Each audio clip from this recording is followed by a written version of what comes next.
آج 24 مئی ہے 2021۔ ہماری شادی ہی غلط ہوئی تھی۔ کہاں میں یوسف زئی پٹھان اور کہاں بیگم صاحبہ، تعلق بہار سے اور پرورش ڈھاکہ کی۔ لیکن کہتے ہیں نا کہ عشق نہ پوچھے ذات۔ میں ND کے سول میں انجینئرنگ میں آخری سال میں تھا اور وہ کراچی یونیورسٹی کی B فارمیسی میں پہلے سال میں نے کراچی پوائنٹ پہ ان کو جینز اور کرتے میں دیکھا اور اسی وقت فیصلہ کر لیا کہ شادی انہی سے کروں گا۔ وہ بھی میری سرخ سفید رنگت اور لمبے قد پہ ایسی عاشق ہوئیں کہ علامہ حفیظ۔ قیامت جب ٹوٹی جب ہم نے اپنے گھر والوں کو شادی کے خیالات سے آگاہ کیا۔ میرے گھر میں تو سب کو یقین تھا کہ ہندوستان کے مسلمان تو مسلمان ہوتے ہی نہیں، لیکن میری سسرال میں بھی سب کا پختہ ایمان تھا کہ پٹھان کافر ہوتے ہیں، اسی لیے ان کے علاقے میں کافرستان ہے۔ میرے والد صاحب کی نظر میں ہر جنس پہننے والی لڑکی کا قتل جائز تھا اور میری سسر کی نظر میں ہر پٹھان نے کم سے کم ایک قتل ضرور کیا ہوتا ہے۔ لیکن ہماری عشق کی سونامی کے آگے کوئی نہ ٹھہر سکا۔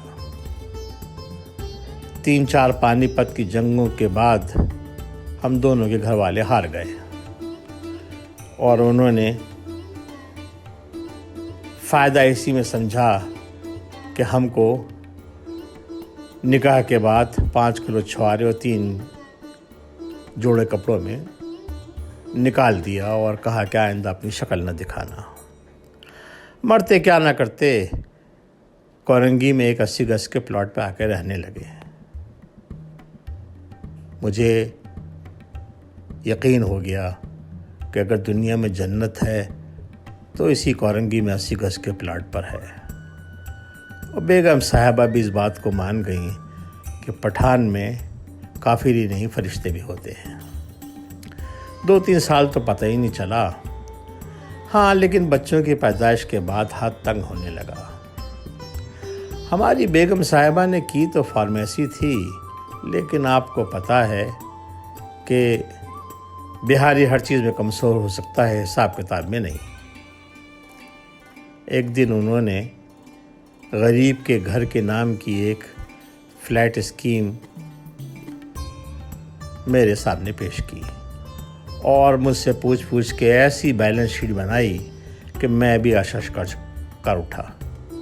میں تو ویسے بھی اٹھتا بیٹھتا بیگم کی مرضی سے تھا، فوراً نوکری چھوڑ کے اس فلیٹ کی اسکیم کا آغاز کر دیا۔ یقین کریں، آسمان سے سونا برسنے لگا۔ خریدار غریب لوگوں کی آہوں آنسوؤں اور بددعاؤں کے ساتھ میرے بینک بیلنس میں دن دگنی اور رات چوگنی ترقی ہونے لگی، یہاں تک کہ ہم لوگ کورنگی کو چھوڑ کے ڈیفینس کے 1000 گز کے پلاٹ میں آ گئے۔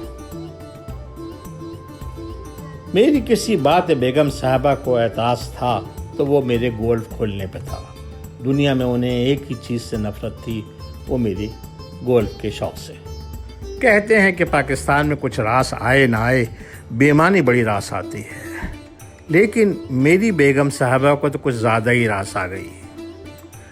ان کا وزن غم جانہ میں روزانہ بڑھنے لگا۔ جس جینز میں ان کو دیکھ کے میں ان پہ عاشق ہوا تھا وہ انہوں نے پتہ نہیں کہاں پھینک دی، بلکہ کوئی ایک 3 گز کی چادر لپیٹے رہتی۔ ویسے ہی مجھ سے دگنی ہو چکی تھیں، لیکن جب چادر لپیٹتی تو 3 گنی نظر آتی۔ میں نے کہا بھی کہ بیگم اب دیکھنے کو بچا ہی کیا ہے جو چھپا رہی ہو۔ میری بات سن کے وہ بجائے ناراض ہونے کی شرما جاتی اور کہنے لگی بوڑھے ہو گئے، اب ایسی باتیں نہیں کیا کریں۔ یہی نہیں، ہماری خوشحالی کے ساتھ ساتھ بیگم صاحبہ کی نمازیں بھی لمبی ہونے لگیں، تہجد بھی پابندی سے پڑھنے لگیں اور وظائف کا تو پوچھے ہی نہیں۔ حد تو یہ ہے کہ کھانا بھی پکاتی تو وظیفہ پڑھتی جاتی. کبھی میں اگر بہاری کباب کی فرمائش کر دیتا تو پڑھ کے بہاری کباب پہ اتنا پھونکتی کہ گوشت ان کی پھونکوں ہی سے گل جاتا. آس پاس کی ساری عورتیں ان سے انتہائی امپریس تھیں اور ان سے میاں کو قابو کرنے کے وظیفے پوچھنے آتے ہیں. حد تو یہ ہے کہ بیگم صاحبہ نے ڈرامے بھی جان نماز پہ بیٹھ کے دیکھنا شروع کر دیے. ٹی وی کے آگے جان نماز بچھا لیتی، سامنے کٹورے میں پانی رکھ لیتی، ہاتھ میں تسبیح ہوتی، بریک میں آ کے مجھ پہ پھونکے مارتی، یہاں تک کہ 2 ڈراموں میں میری آکسیجن اور ختم ہو جاتی اور ان کا حلق خشک ہو جاتا. یہ سب دیکھ کے میں نے بھی اپنے اسٹاف میں خواتین کا اضافہ شروع کر دیا. ایک تو ڈیمانڈ بھی کم کرتی تھیں، لوائل بھی رہتی تھیں، جاب بھی تبدیل نہیں کرتی تھیں اور چیٹنگ بھی نہیں کرتی تھیں. پھر سب سے بڑھ کر میرا بھی دل بہلاتی ہیں. اس مرتبہ حکومت نے عید پہ 10 دن کی چھٹیاں دے کے اتنی زیادتی کری کہ پوچھے نہیں. رمضان کے باوجود ہمارے گھر میں ہر کمرے میں جان نماز بچھی رہتی. مجھے لگتا کہ میں گھر میں نہیں مسجد میں رہ رہا ہوں. 10ویں دن طبیعت اتنی اکتا گئی کہ سیکرٹری کو فون کیا اور کہا کہ وہ اپنے مخصوص ہوٹل میں بک کیے کمرے میں پہنچ جائے. میں نے بھی بیگم صاحبہ سے کہا تو لیبر تو نہیں آئی ہے لیکن سائٹ پہ چوری ہو گئی ہے. بیگم صاحبہ پریشان ہو گئی، کہنے لگی فکر نہیں کریں، ایسا وظیفہ پڑھوں گی کہ سارا مال برآمد ہو جائے گا. میں گھر سے سیدھا ہوٹل پہنچا، پورا دن سیکرٹری کے ساتھ کمرے میں گزارا.